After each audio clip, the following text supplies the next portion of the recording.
Morning, everybody. There we go. We're going to start off in the book of Nehemiah, so go ahead and open up to that. That's a little bit down the road, though. We got quite a bit of discussion. We've done a really good job this quarter so far. I know we're only 2 weeks in. Really good jobs, though, so far of discussion. I think we've ended up having more discussion than I thought, so that we kind of ended up taking the class back a little bit, which is totally fine. This was designed to be a discussion-oriented class, so I want everybody to feel free to talk as much as they want to. We are going to be discussing a church that grows. This is obviously the theme for this quarter. A church that grows does blank. Today is a church that grows, is a church that makes plans. So that's what we'll discuss this morning. Before we start, though, I'm going to ask Shell to lead us in a word of prayer.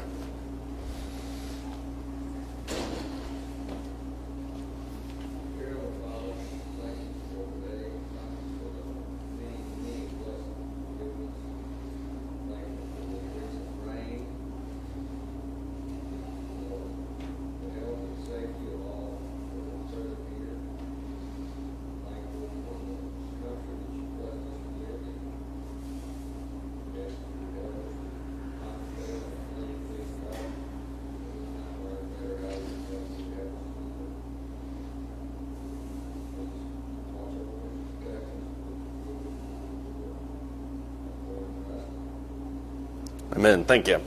As I mentioned, this week is all about a church that makes plans. Last week was all about a church that grows, a church that has vision. What did I mean, or what did we talk about last week when we said church needs to have vision? We didn't get too many corporate analogies, which I was surprised with. I figured with this many people in the room, there'd be a lot of those types of things. But what do we mean when we talk about a church that has a vision?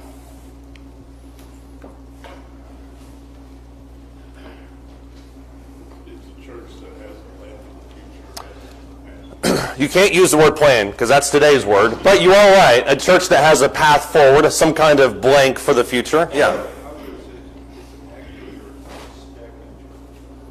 Okay, it's an active church, not a stagnant. Is that what you said? Yeah, not a stagnant church. It's a church that at least has some foresight. That's the word that we could use. Some foresight into the future, for sure.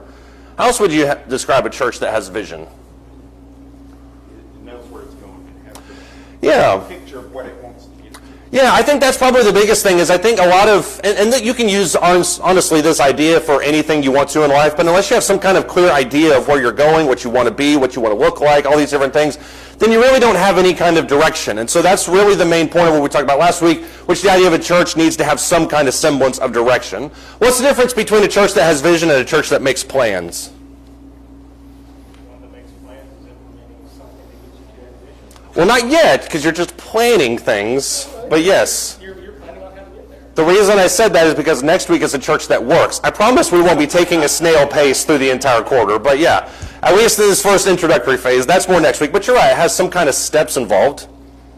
Your and my generation are barely old enough to precede. Thank you for saying that. I appreciate that. Yeah. Old enough to precede the use of the technology of GPS, at least for the general masses. Mm-hmm. And so, in ye olden days, one would look at the press trip across. I wish you could see how many people are looking at you right now.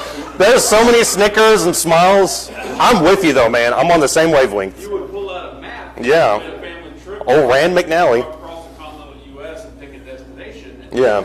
plan how to get there. Yeah. So many routes one may take. Yeah. Plan to get there. Yeah, that's what, I feel like we should stop the class. Does anybody have any comments they would make about Levi's comment? He's going right. He is right, though. And of course, you were thinking of physical map. I was thinking MapQuest. You print them off, and then if you get lost, you're just out of luck. I don't know where I'm at. I'm in the middle of West Texas. I'm here somewhere. Yeah, well, you might not have a place to stop for directions, but yeah, go ahead. To expand on what he said, Mm-hmm. even now, but back then, when you make a plan, you also make an alternative. Right. Since when we were flying an airplane, we had to have an alternative. Number one, if the airplane broke en route, number two, if we got there and it was weathered out. Yeah. So we had a plan, but the plan includes alternatives. I appreciate your comments. I especially appreciate them in flight metaphors because they give me hope whenever I travel like that. But yeah, you're right. You always want some kind of secondary plan. And I think that kind of goes a little bit, a tad with what we talked about last week, the idea of vision and ethos. What's our guiding light? If you know where you're going, then you can make first plans, you make second plans, third plans, backup plans, all these other things because you're still kind of headed in the same direction. So I do agree with that. Colin? Making plans, there's intentionality with it. Yeah. Not just reacting or being fluid. Yeah, it's not just saying, okay, this is where we're going, and this is kind of where we want our North Star to be. It's, okay, these are the steps that we're going to take to get there. That's a little bit of what Nathan mentioned too, but you're right, it's more proactive. It's not reactionary. Anybody else have any thoughts or comments on that? We put this up last week, which is kind of the whole idea of vision. We talk about what does a church that has vision looks like. A church that has vision kind of centers around this idea of just going. It's the idea of every activity that you make, whether you're talking about gospel meetings, whether you're talking about preaching, whether you're talking about worship, whether you're talking about leadership, everything is kind of generated towards that idea of kind of what Colin mentioned, which is action. I feel like a lot of churches, to quote kind of what Paul talked about, a lot of churches can be stagnant. You can just kind of sit there for a while and not really move, think you're making progress, but not really making any kind of progress. So whatever you're talking about, whether you're talking about growth, whether you're talking about activities, or whether you're talking about work, everything needs to have some kind of plan. What kinds of things should we be planning for?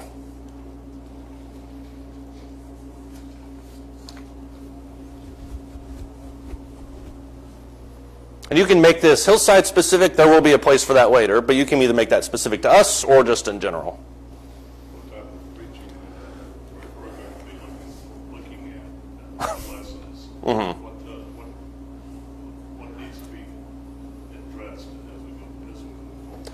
That's true. Yeah. I mean, what kind of preaching would you like, Dad? I don't know, but no, you're right. I mean, and I do get directives from the elders from time to time about, talking a little bit about this. There's always suggestions. I don't think there's really ever been a suggestion somebody brought up that I haven't preached on.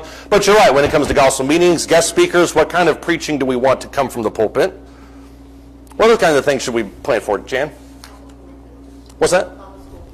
Yeah, Bible school curriculum. If you don't have any plan, then what are we doing back there? We're just kind of talking through things, which is fine because they're here, they're learning something, but there at least needs to be measurable growth moving forward. Mom? That's what I was going to say. Take it down a step.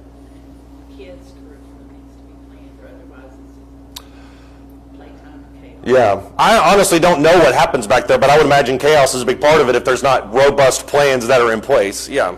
Dad? To use Paul's analogy, what do we do if we have such an attendance that it won't fit the building? Yeah. Well, we have lots of folding chairs, but that actually is along the lines of what I was talking about first, which is how are we going to handle growth? And you never want to get too far ahead of yourself, but you do at least need to plan as part of that vision. What does it look like 10 years from now? What does it look like 20 years from now? You can also take the opposite side of it. If you're in a town that's decreasing in size, how do we handle decrease? That's not necessarily a bad thing, but how do you handle it when the church minimizes in size? And a lot of churches, we all know of churches that have been kind of in huge buildings with lower numbers, and so how do you handle that change in attendance, whether positive or negative? What other kinds of things should we plan for? Go back to your previous, you're planning for whatever your vision is. If you're going to take it back to the corporate analogy, you have to make plans to get to where it is how you're going to get there. And then go next week and work. Yeah, so you're talking about next week, which is work, last week, which is vision. We're in the planning stage. But you're right, if you have the vision intact, you need to plan towards that vision. What are the kinds of things we need to do to get there? Yeah, Jeff? You also need the church needs to plan financially, Yeah. Support minister-wise, how much you're going to pay your minister. We don't take this personal, man, but yeah. But It's all back there in case someone's wondering. How you use your money Yeah. from the offering. Yeah, and I think right, and that's one of the things, churches have talked a lot about, especially in COVID times where numbers went down drastically, changed drastically in a really brief period of time. You have churches arguing for a robust nest egg. You have churches that are arguing for kind of spreading that a little bit more. I think you make arguments for both, but I think financial forecasts have to be a part of it too. Because you don't want to turn into chasing the dollar. Yeah. Paying for what you If you're sitting on how you use it. Yeah, if you're sitting on $1 million in the bank and calling that a rainy day fund, that's quite a storm that you're anticipating there. Shell?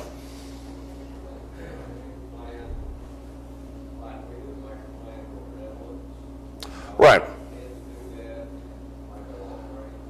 Right.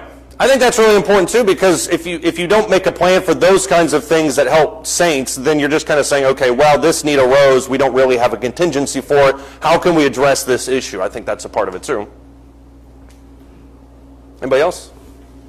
Yeah, John? That's true. That's a very apropos statement after Shell talked, yeah.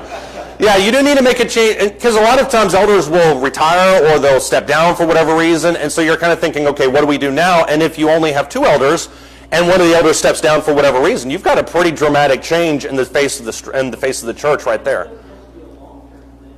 Yeah. Yeah, something in the intermediary, how are we going to bridge that gap? Yeah, I think that's a part of it too. Go ahead.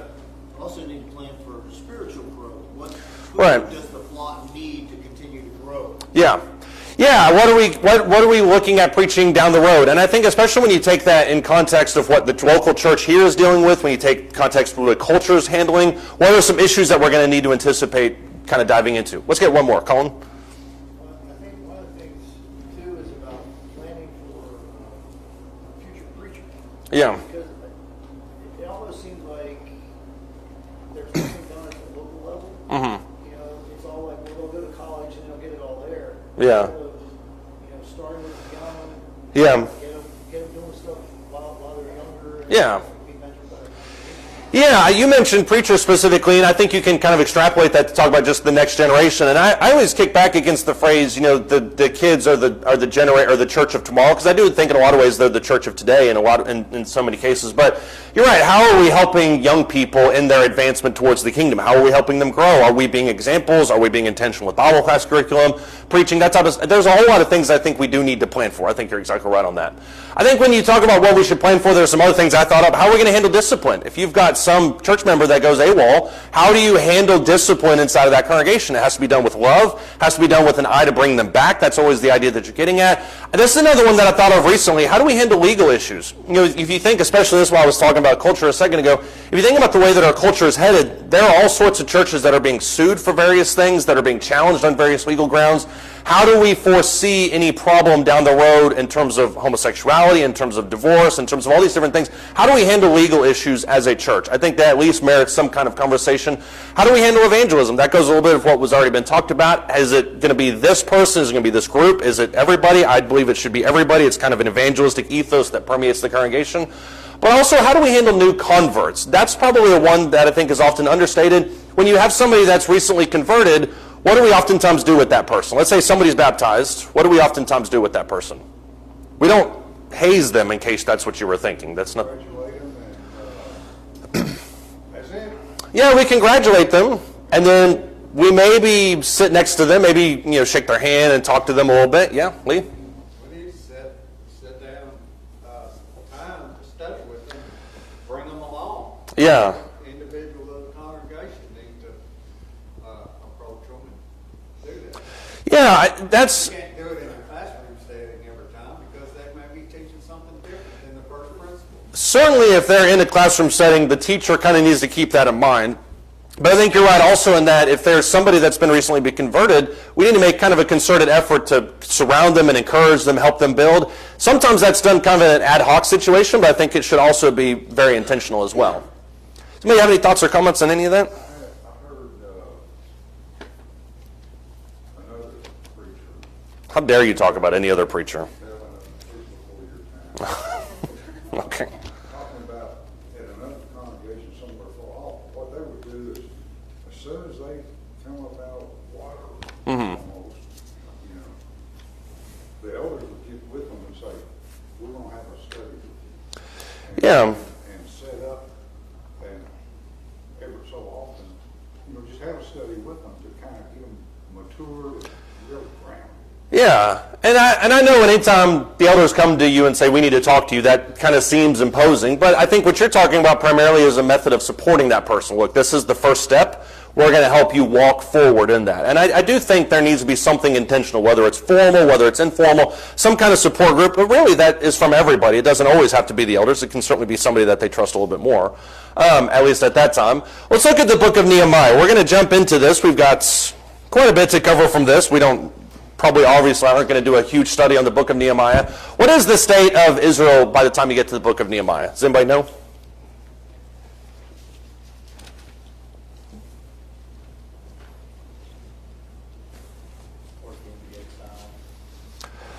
It's towards the end of the exile, yeah.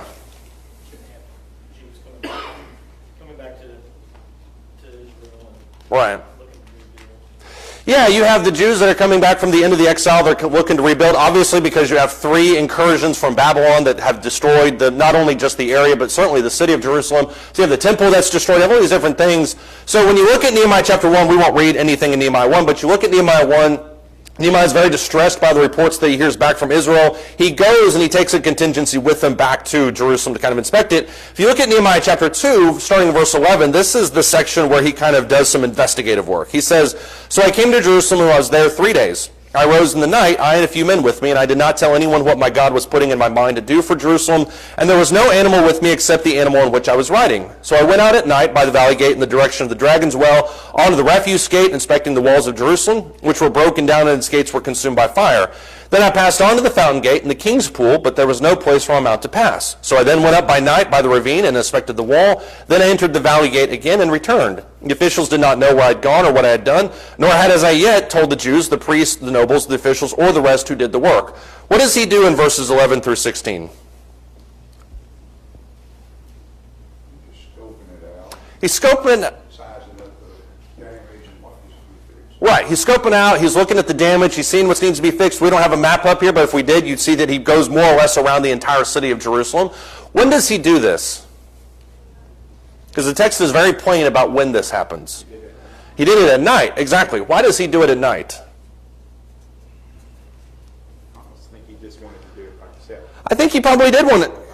He does take a few men with him if you look there in verse 13, but you're right. He kind of wants to do it without the dog and pony show. Curtis? It has to do with a lot of, they're surrounded by enemies all around. They had Right. no city walls, or there was no structure for them. Right. And I think that he was obscuring his efforts from those enemies who would, and you later see who they were. Yeah. Impede their growth. Yeah, Sanballat and Tobias show up, and I think chapter 5, they show up again later in chapter 8. They're constantly discouraging him. There's the argument about how they're restoring the walls and they're going to plan this insurrection. So I think you're right. I think on a fundamental level, he doesn't want to arouse any suspicion. He certainly doesn't want to let the enemies know they're there. Why else do you think he goes at night with just a few people? Colin? I think maybe he just wants to keep it quiet from everybody that's there too, because the Jews that are already there, are like, what are you doing? Why? Yeah. So there's less things in the way of him scoping it out. People can impede your progress with too many questions.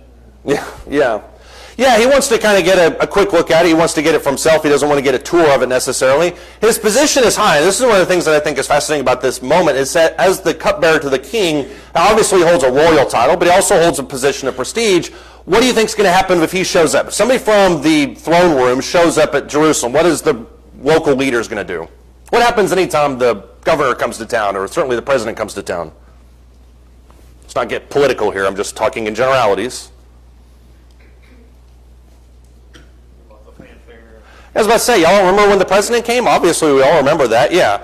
No, there's always fanfare, there's always a parade, there's always this kind of, as I mentioned, the dog and pony show. There's always the we want to show you what we want to show you kind of thing. And I think if you look at it in this situation, what he's really looking to do here is to get a realistic look at what he's doing so that he can assess the actual state of the city of Jerusalem. That's why he does all these things. When you look at verse 17, it says, "Then I said to them, you see the bad situation that we're in, that Jerusalem is desolate, its gates are burned with fire. Come, let us build the wall of Jerusalem so that we will no longer be a reproach. I told them," verse 18, "how the hand of my God had been favorable to me, and also about the king's words which he had spoken to me.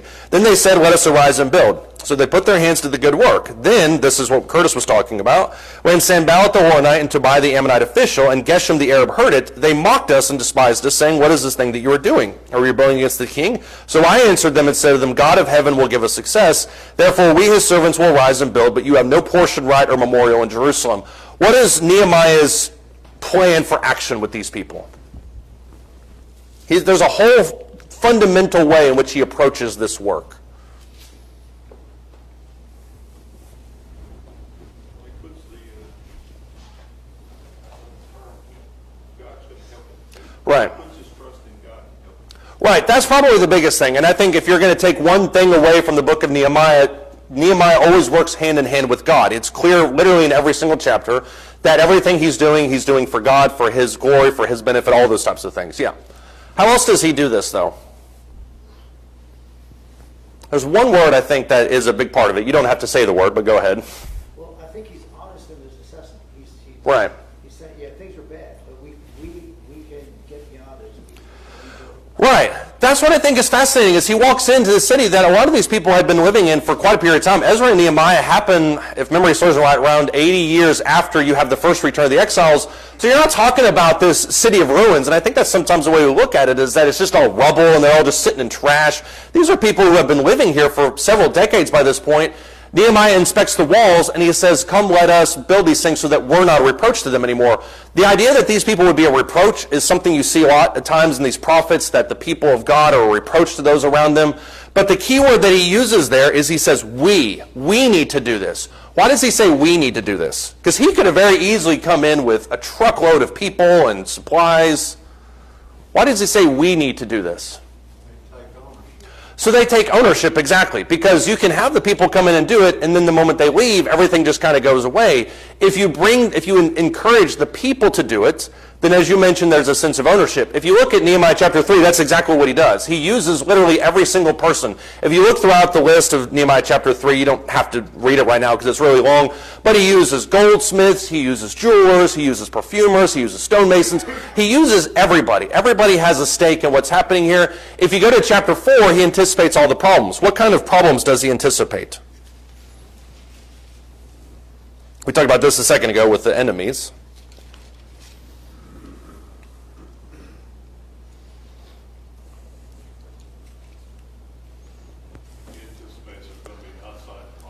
Right. Resistance to that building it. He's also worried about supplies. Right. Who's going to do what? Who's going to work on what area? Yeah, he anticipates Sanballat and Tobias, and Gershom was another person that kind of isn't a major player as far as the other two, but he anticipates that there's going to be challenges from other people. And it does arise. Why do you think that they're challenging the work that's taking place in Jerusalem? Why are Sanballat and Tobiah even an issue?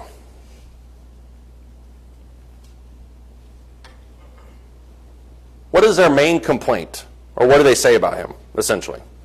There's two major complaints about the city of Jerusalem being rebuilt.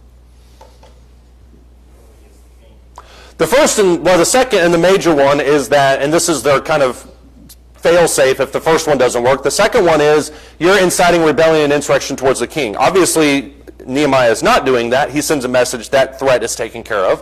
What's the first thing they accuse Nehemiah of? Or really just kind of the effort in general?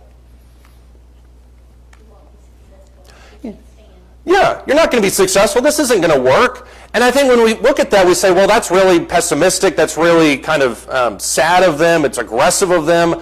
Do we hear complaints like this today? Anytime anybody sets their hand to do something, do we still hear complaints like that in today's world?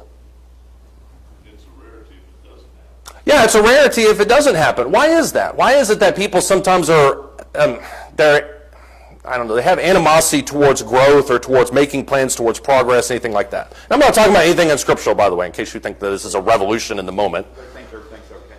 Yeah, this... And also they're comfortable in how the situation is. Exactly. The status quo has been established.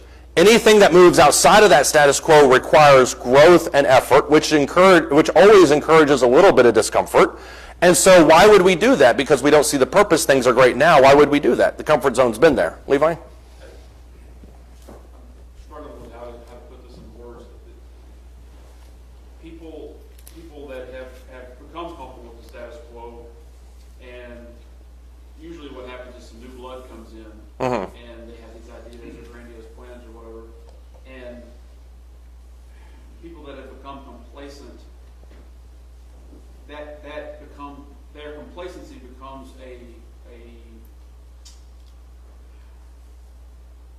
a bright, it becomes obvious to others. Their complacency becomes obvious to others whenever there's someone with ambition around. Yeah. Someone that has plans and is willing to put in the work. Yeah. And then their complacency becomes obvious in the face of that. Yeah, it's kind of a mirror onto what had been happening. And you can make a lot of parallels with this. Threats was the word that I was thinking of when you were talking about that. People see that as a threat. That's one of the reasons Jesus was so persecuted by the Pharisees, is they had established what was taking place. They were happy with the hierarchical structure. Jesus comes in and turns that upside down. And when you look at the accusations made against the Christians in the book of Acts, one of the arguments was these are people who have set the world upside down with their teaching. So Christians are by their nature very disruptive human beings to begin with. But that doesn't always connect well with people who like the way things are right now. You can take that big way, you can take that small way, but I think that's the truth that's happening there. If you look in chapter 5, he handles complaints from their own people. If you look in these first several verses, you look later in these verses, there's a whole bunch of issues that people have with what's taking place. They don't like the threats, they don't like the attention, they don't like all these different things. Nehemiah kind of tackles that. If you look in chapter 7, I really looked hard for one to find, if you look again in chapter 5, Nehemiah sets the example. Look at Nehemiah chapter 5 and verse 9. Nehemiah chapter 5 and verse 9. Nehemiah chapter 5 and verse 14. I got my verses mixed up on my notes here. Look at verse 14 in Nehemiah chapter 5. He says, "Moreover, from the day that I was appointed to be their governor in the land of Judah, from the 20th year to the 32nd year of King Artaxerxes, for 12 years, neither I nor my kinsmen have eaten the governor's food allowance. But the former governors who were before me laid burdens on the people, took from them bread and wine besides 40 shekels of silver. Even their servants domineered the people. But I did not do so because of the fear of God. I also applied myself to the work on this wall. We did not buy any land, and all my servants were gathered there for the work. Moreover, there were at my table 150 Jews and officials, besides those who came to us from the nations that were around us." What kind of example does Nehemiah set? When he starts the work, what does he do? So asking the people to do anything he's not willing to do himself. Exactly. He is not willing to ask the people to do anything that he's not willing to do himself. More so, what other kind of example does he set? Even though he holds a position of power, Right. he's not putting a burden on them, like a tax or anything like that. Exactly. The precedent has been established, which is that when a ruler comes in for the last 80 or whatever years, when a ruler comes in, this is how they treat the people. Nehemiah intentionally goes in the opposite direction. So if you remember, Paul does the exact same thing in the New Testament. What does Paul do? He could do something, but he chooses not to. He's worthy of wages as being a gospel preacher to them. Right. Taking them from them. He intentionally does not take it because he wants the example. He works a secular job to support himself. Right. He sets the example that those people who are steeped in carnality, he's not also somebody that's like them, that he's not doing it just for the money. So I think when you have this example and this precedent that's set here in Nehemiah chapter 5, you see quite a bit of leadership. If you look at chapter 7, he measures success. Why does he measure success? Why should anybody measure success? It's basically a big census of all the people and all the things. Same thing you go with, again, going corporate here. Same thing that happens- Just know that I don't understand those metaphors. I got a clicker, that's it. Go ahead. It's the same thing that happens at the end of every year, you're going through metrics that you meet your goals or not. Exactly. Did you meet your goals so that you can evaluate afterwards and say, okay, this is what we set out to do. Did we accomplish that? That's the only question that matters, at least for that point in time. Why else do you measure success? I think there's a really, really, really big reason why you measure success. Positive results indicate or encourage people to continue moving on, whereas Right. if you tell them how bad they're doing, they'll just quit on it. That's true too. Yeah, I was thinking about the truth of that second statement, but I do think the first part of that statement certainly is true, and I would assume obviously the second one is as well. But if you highlight the fact of what we are doing and how we're progressing and how we're growing, then people inevitably will say, well, that's great, I want to be a part of that. And so you encourage and you kind of support secondary things. Levi? Similar segment. I was going to say achievement of milestones along the way help to boost morale for people that are involved in work. Right. But it can also show you, not just like Paul mentioned that okay, you make a flight plan, but you make alternate routes in case of X, Y, Z. You're taking measurements of certain metrics along the way also tells you, well, we didn't get quite where we thought we were going to be. Right. Maybe we need to adjust the plan. Yeah. Yeah, what we thought worked didn't work as well as we thought it was. Even though it was executed to the best of our ability, it wasn't where we thought we would be. So let's adjust the plan, as you mentioned. Let's adjust the plan and kind of try a different approach. I think that's a part of it too. He also, at the end of this point, points to the purpose. If you look in Nehemiah chapter 8, we won't take the time to read all of this chapter, but I would encourage you to do some of it. If you look in the first couple of verses, it says, all the people gathered as one man at the square which was in front of the water gate, which, by the way, that phrase, as one man, is really important because it shows the unity of these people. They asked Ezra, the scribe, to bring the book of the law of Moses, which the Lord had given Israel. Then Ezra the priest brought the law before the assembly of men, women, and all who could listen with understanding on the first day of the 7th month. He read from it before the square, which was in front of the water gate, from the early morning until midday. So you're talking about several hours that he's reading the law in front of all these people in the presence of men and women, those who can understand, and to all the people who were attentive, to the book of the law. Why does he read the book of the law to these people? These are Jews. They should have known this. Why does he read the book of the law? Shell? Right. I'm stirring you up, Peter says, by way of reminder. I'm doing this so that it's good for your benefit, so that you know these things. They're kind of entrenched in your brain. You touched on it earlier, they've been taken out 3 different times, and, they started with the upper echelon, those that probably could read the law. Right. And, they haven't had that in decades. Yeah, they hadn't had that because at some point in time, the spiritual foundation of this group had weakened. And you could say, well, it's because they were carnal. I don't know about that. I think a lot of it comes back to apathy. They just weren't engaged in it, and so it kind of drifted over time. But at least at this point in chapter 8, you have this real concrete foundational aspect. We are going to do blank because this is the thing that's most important. Levi? It's something to reestablish their national identity that their entire nation, the entire nation of the Jews is built on. Right. Put that bedrock back down. Because he's having to undo the exact Babylonian tactics. It's not unique to them. Right. But the whole point of the way they treated that was they would conquer people, and you history folks would know this better than me, you describe better than me, but you conquer people, and you displace huge portions of them and rescatter them, and it breaks their national identity, it breaks their spirit, and then they assimilate much easier. Yeah. It does, and you do see that with Nebuchadnezzar. In some cases, like with Cyrus, he would allow them to remain in their land along with their own identity as long as they paid homage to who he was. And so in that sense, you have a little bit of distortion because the king of your land is no longer God, now it's Cyrus. But regardless, you're talking about the restoration of the national identity. They needed to realize that this is what they were doing all along. It wasn't about walls, and it wasn't about buildings. It wasn't about this or that. It was about serving God, the whole idea of the reproach from chapter 2. This goes along with everything, but sometimes you need to just go back to your basics. Right. I think we always need to go back to basics. I mean, if you think about all the things, and obviously you could talk about everybody that calls themselves a Christian. You think about all the things they're involved in. Let's get that out of the equation. If you think about all the things that we do here at Hillside, on a personal level, on a church-wide basis, whatever it is so easy to miss sight or lose sight of what it's all about. And so to that, I will literally ask you the broadest question known to man. What are we all about here? What is the purpose of us being here? When we get together, we study, we sing, what is the purpose of all this? Be acceptable to God. Be acceptable to God? Yeah. Help each other get to heaven. To help each other get to heaven? That's a big part of it too, yeah. To encourage each other? There's no right or wrong, I guess there is a wrong answer, but there's not just one right answer. Why else are we here? Worship God. Yeah, to worship God, yeah. Anybody else have anything? I don't have an answer in my mind. I just wanted to see if there was more on the table. Build each other up. Yeah, to build each other up. That's really what it's all about. And I think the problem that sometimes we get into, we talked about a couple weeks ago about whether or not it's right to kind of track numbers. The problem we get sometimes when we discuss finances, we discuss numbers, and we discuss hard metrics is we lose sight of what we're really doing here, which is, as Levi mentioned, as other people mentioned, to help everybody get to heaven. That's really what we're all about here. Somebody else have any thoughts or comments? Yeah. Go ahead. Going back to the young pup's comment about GPS versus Yeah. maps. That's the difference between the two. GPS tells you how to get somewhere, which is fine. A map, you can see the whole layout of how to get somewhere, what's in between, and any alternative roads. So Yeah. different methods to get where you're going to go. It's just which one you choose and how it enables you to get there.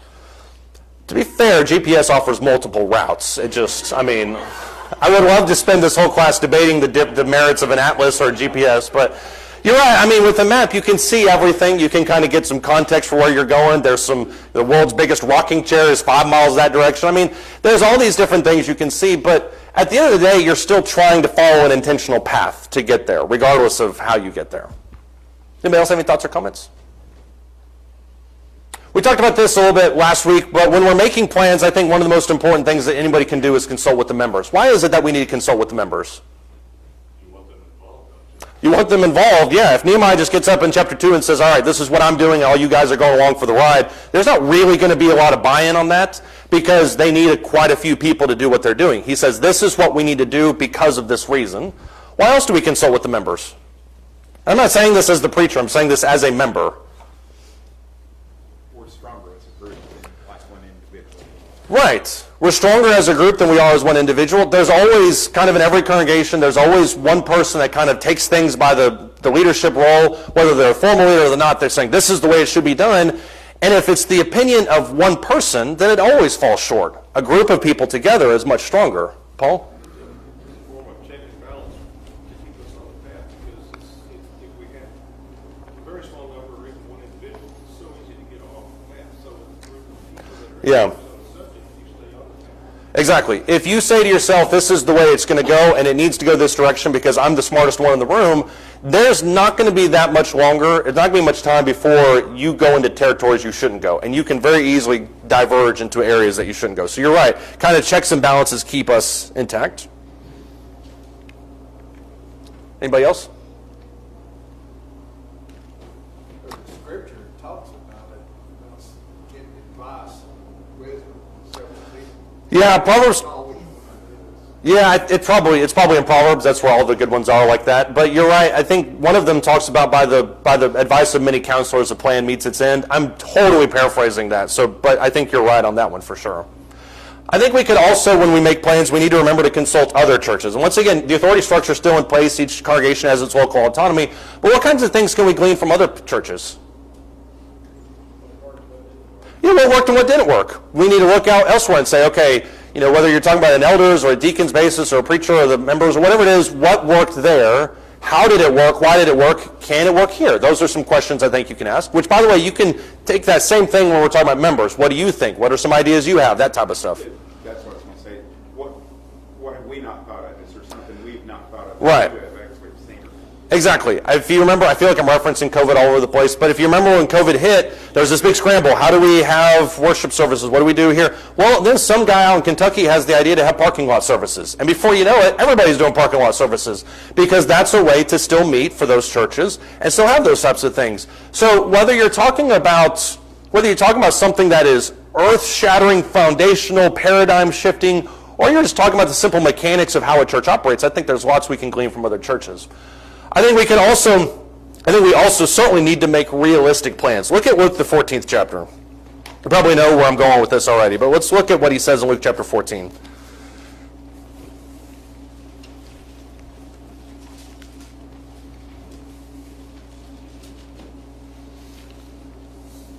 Luke chapter 14, starting in verse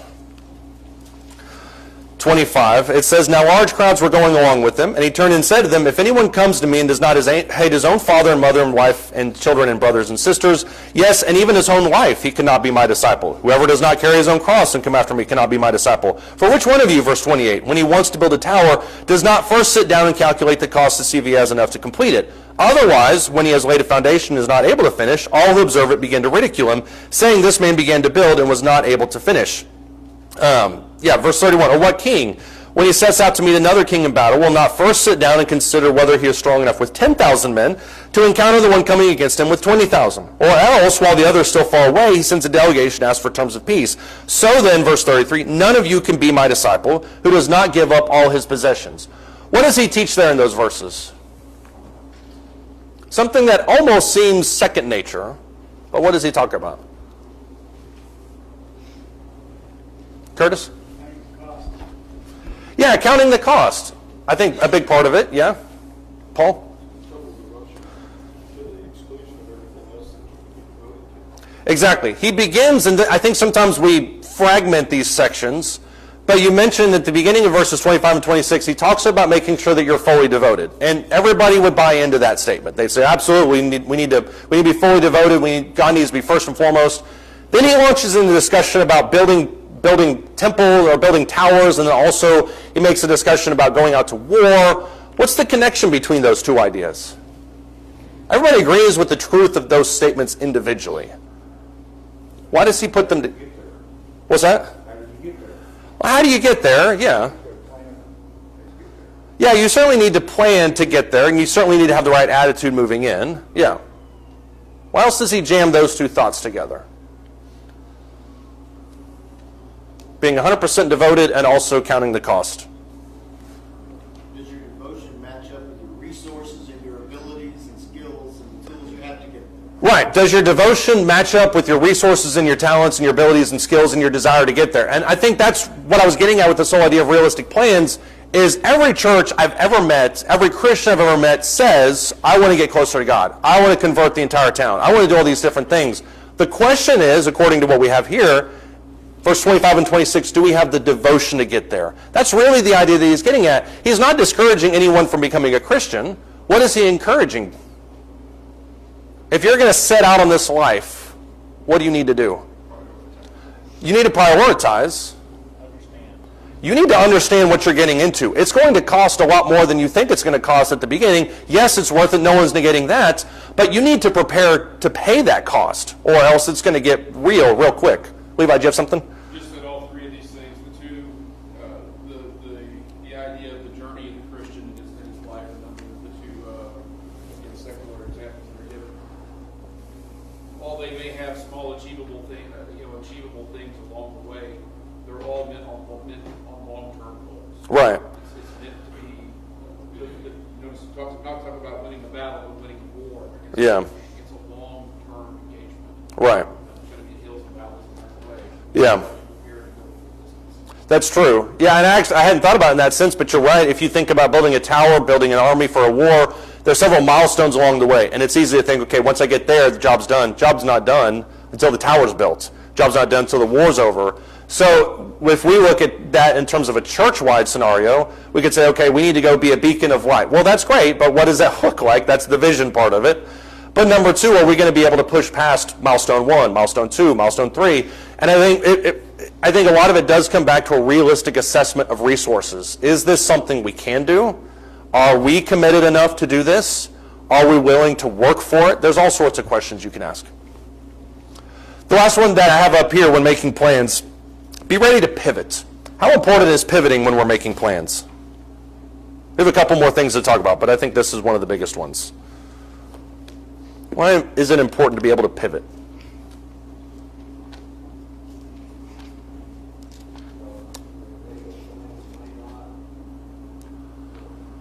Your initial plan may not work, and I would argue probably most of the time it won't work. If we set out with an understanding of things, especially if it's a realistic understanding, we say, okay, this is going to work. Oftentimes experience has a funny way of teaching us things that we say, okay, I didn't know that going in. Now that I know that, we need to pivot because we're still going towards that goal. Yeah. Where else do we need to pivot? If we don't pivot, it typically shows more of a commitment to the plan than it does to the goal. Right, exactly. You always have somebody that says, well, this is the way we decided. We're going to stay the course. Well, that's great unless your target is over here and now you're heading this direction. If all we're married to is the idea of what we're doing instead of where we're going, then what are we really doing to begin with? Yeah. There's one creature I think that's fascinating. When you look at Proverbs chapter 6, it teaches a lot about it, and that's obviously the ant. If you look at Proverbs chapter 6, starting in verse 6, there's this little nugget that's thrown in here, and the ant makes a couple appearances throughout the book of Proverbs. But in Proverbs chapter 6, starting in verse 6, Solomon says, "Go to the ant, O sluggard, observe her ways and be wise, which having no chief officer or ruler, prepares her food in the summer and gathers her provision in the harvest. How long will you lie down, O sluggard? When will you arise from your sleep? A little sleep, a little slumber, a little folding of the hands to rest. Your poverty will come in like a vagabond and your need like an armed man." What's the thing we learn from the ant in Proverbs chapter 6? One of the most classic parts of the book of Proverbs.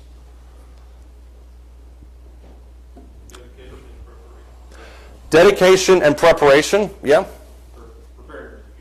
Preparing for the future and dedication to preparing for the future, yeah. Which is really important, I think, when we talk about church. It's, where we're at now is great. Where are we going to be 10 years from now? It could look drastically different. What else does the ant teach us? Yeah. It requires work, exactly. That's, I think, the biggest defining X factor in so many things, but especially in regards to implementing a plan is we can sit around and have all the meetings we want to and say this is the way it's going to be, this is what we're going to do, but unless we're committed to actually moving with the work and getting started, then those plans really don't account for much. They're just pieces of paper with signatures on the back.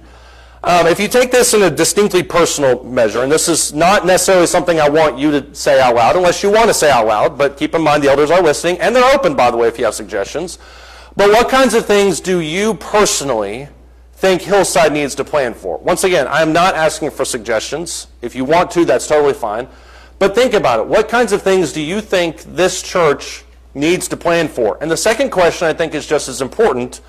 How can you and I get the ball rolling in this regard? Because that's really where the rubber meets the road on it. We can say all day long, this is what we need to do. And you hear that from people all the time. This is what we need to do. This is what we need to do. What are you doing? How can I help to get that ball rolling in that regard? That's the personal responsibility part of it. Somebody have any thoughts or comments? Okay. If not, we will talk about a church that works next week. Nathan will lead that class, obviously. I'm just kidding. Thank you, everybody.